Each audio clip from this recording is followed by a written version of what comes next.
if anyone noticed this morning, but during Professor Kevin Jiang's talk, he mentioned a couple of words that generative AI loves to include: navigate and landscape.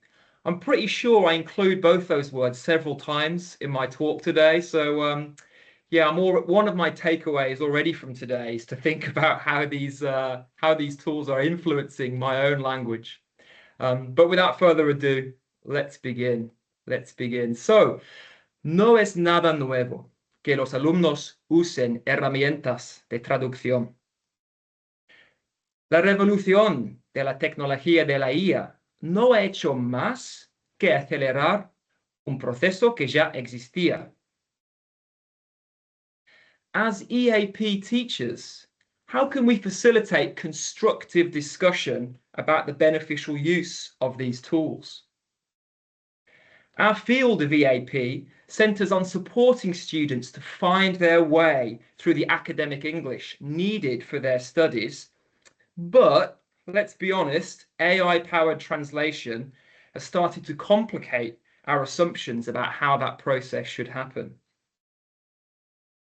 So this is a key question that my colleague Jane Sjoberg and I set out to discuss.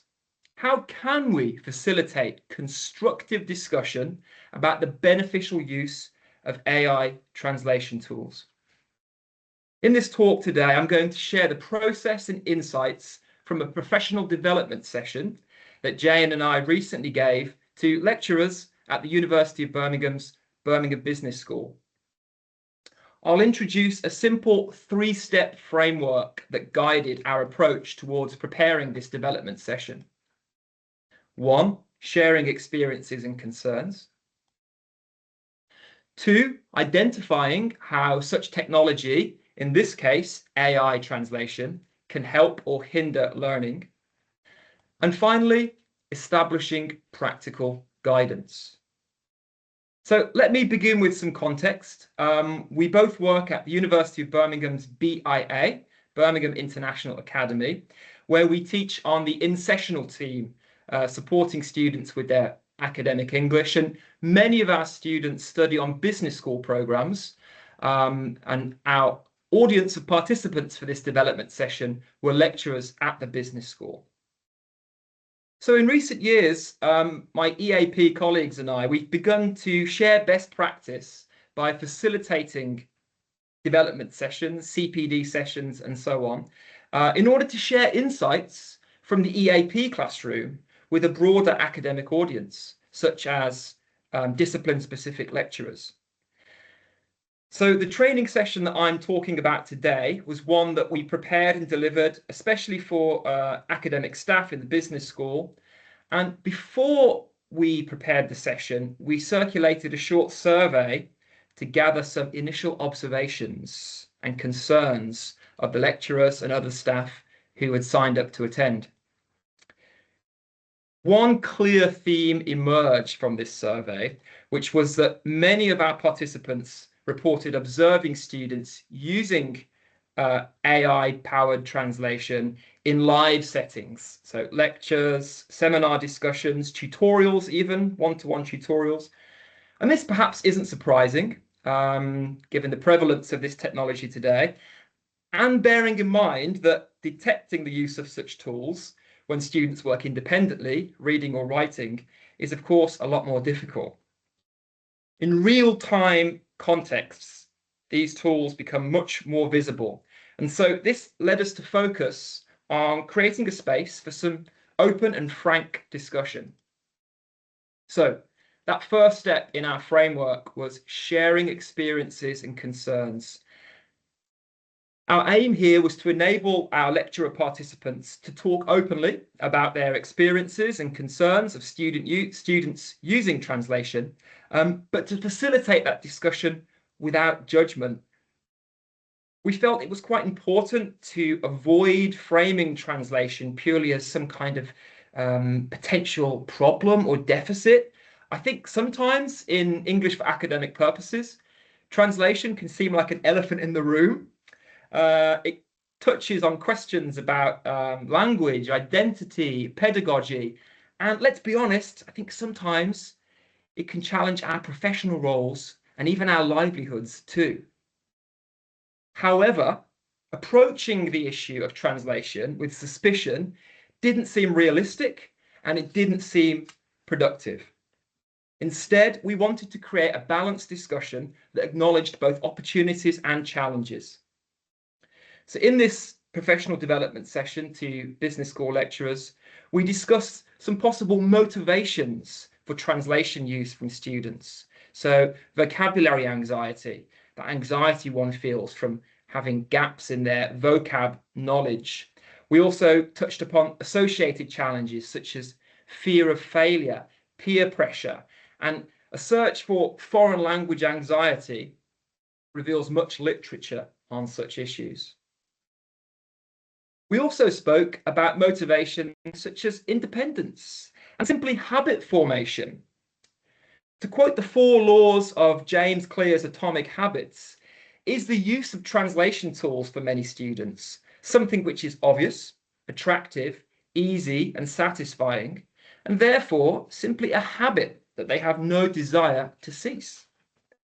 So this discussion about motivations and concerns led us to our second stage, identifying how such tools might help or hinder learning. And again, we deliberately structured this discussion to avoid one-sided thinking. In fact, in this particular session, we framed the discussion as a cost-benefit analysis, a framework potentially familiar to our audience of business school academics. So first, benefits. We explored how AI-assisted translation could support students. One area we discussed was accuracy, particularly in terms of comprehension and how such tools might help students understand complex academic material more effectively in those live settings, such as lectures. Inclusivity was another aspect. We spoke about how translation tools might enable students for whom English is an additional language to participate more fully in seminar discussions and to express more nuanced ideas. And we also spoke of efficiency and how AI translation might speed up understanding or reduce cognitive load in particularly fast-paced lectures.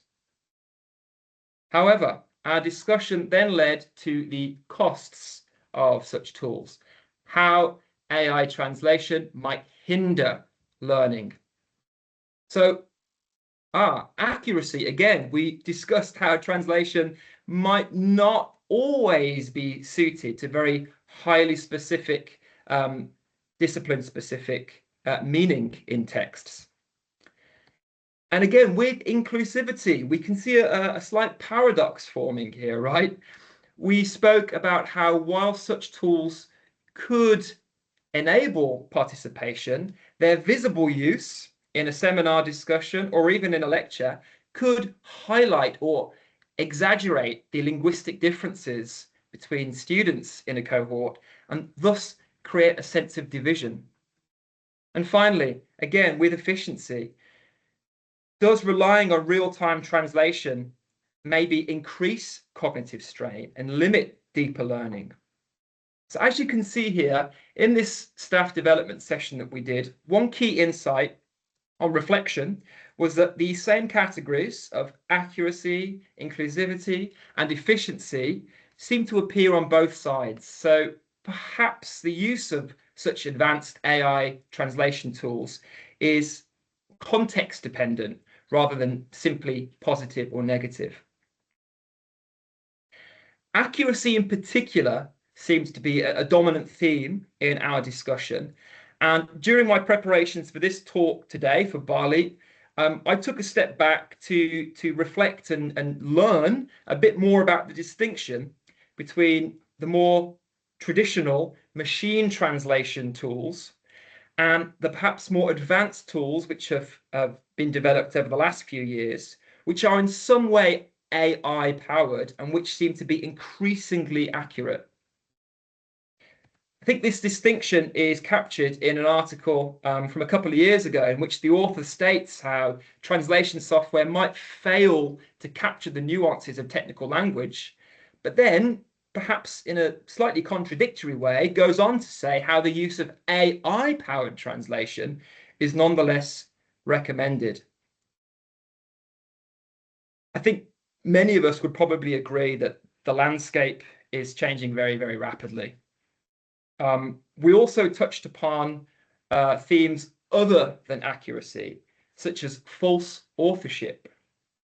So at what point does a piece of writing tip the scale and no longer become the intellectual property of the author, in our case, the student who's put it together? Where Jane and I teach at the University of Birmingham, there is a lot of rules and guidance set out to students on how they could or how they mustn't use AI-powered tools. And among all that, there is one point here which says very clearly what you must not use AI tools for is translating work into or from a language, at least for assessments. Okay, at least for assessments. So at least for assessments, translation's prohibited. So we moved on after this discussion to our final step, which was trying to establish some guidance. We've already spoken about how the landscape is changing very, very rapidly. And I think it's fair to say that the landscape's also very messy, although my kitchen is a lot messier than this one, I must say. But in terms of the rules and regulations and policies in place surrounding translation, at least at UOB, and I'm sure in the wider landscape of higher education, there are multiple layers of policy. There are institutional regulations that apply to the whole university. Then there might be degree or program specific regulations. Then there could be module level specifications or regulations, and even assignment specific regulations. In addition to this messy landscape of rules and regulations on translation use, there are also the broader ethical considerations, privacy, copyright, and as just mentioned, authorship. So given this very messy and fast changing landscape, our discussion led us to a conclusion that rather than adding more rules and more regulations, what we should instead focus on is perhaps setting expectations in our teaching and learning activities rather than rules. We also reminded ourselves that learning ultimately should remain at the heart of any decisions. And so from a practical perspective, thinking about those lecturers in a lecture or in a seminar, we explored ideas for setting challenges to students rather than requirements and rather than taking a punitive attitude towards the use of such tools. So what might this look like? Well, in practice, a lecturer might set clear expectations at the start of a workshop or a lecture or a seminar, which acknowledges the wide range of tools and methods that a student might use to accomplish a task. And crucially, as you can see on this screen of simple logos here, the lecturer might simply acknowledge that some students are using translation or are using Copilot or Claude or ChatGPT to help them, and set that expectation that it's acknowledged, it's not taboo, and we shouldn't treat it as the elephant in the room. However, and this was the important part, I think, in our discussion, we then mentioned how the educator may then challenge their students to experiment with their learning. So while accepting that students might be using a translation tool in a lecture, the educator might then set that expectation, but challenge the students to experiment with their own learning. We mentioned no tech moments, opportunities in teaching and learning activities in which the students are challenged to avoid technology altogether. However, once again, this is set to students in a very low pressure, gamified way, rather than as another rule or regulation that students must follow. So, to return to the original question, how can we facilitate constructive discussion about the beneficial use of AI translation? The response that Jane and I took when we prepared this CPD session was that three-step approach. So once again, step one, sharing experiences and concerns. In our session on AI translation, this meant approaching the topic with an open mind rather than a purely punitive view. Secondly, identifying the benefits and challenges of such tools. In our session on AI-powered translation, we noticed how many of these benefits and challenges could be similar.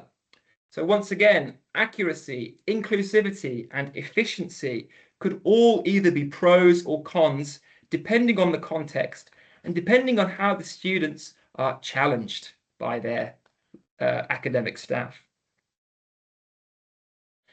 And finally, that led us to the third step in our framework, establishing clear, practical guidance. So once again, in our training session, which covered a rapidly evolving and messy landscape of guidance and regulations, we tried to focus on very simple, low-tech strategies that the educator can implement in the lecture theatre or seminar discussion to help keep learning at the centre or the heart of what the students are doing.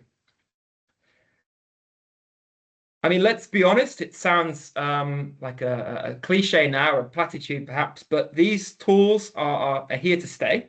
AI translation is, in my experience, getting better and better. Not perfect, and as you know, there's no substitution still in my experience for speaking with a fellow human, but they are getting better, and our role, I don't think, is to resist them, but to engage with them critically and constructively in support of learning. So next steps. So we hope that this simple framework of sharing experiences, identifying challenges and opportunities, and then establishing practical guidance is a framework that we can use in other discussions and with other topics as well, in order to continue facilitating constructive and optimistic discussion with wider academic staff beyond our own context of EAP. The next steps for me and Jane are that we're currently working with the program manager of the Birmingham International Academy's in-sessional team to develop a suite of training sessions that we can, in which we can continue facilitating constructive discussion among the wider academic community at UOB. And I'm hopeful that we look forward to the next challenge. So thank you very much, and please feel free to reach out either in the chat or on LinkedIn afterwards if you want to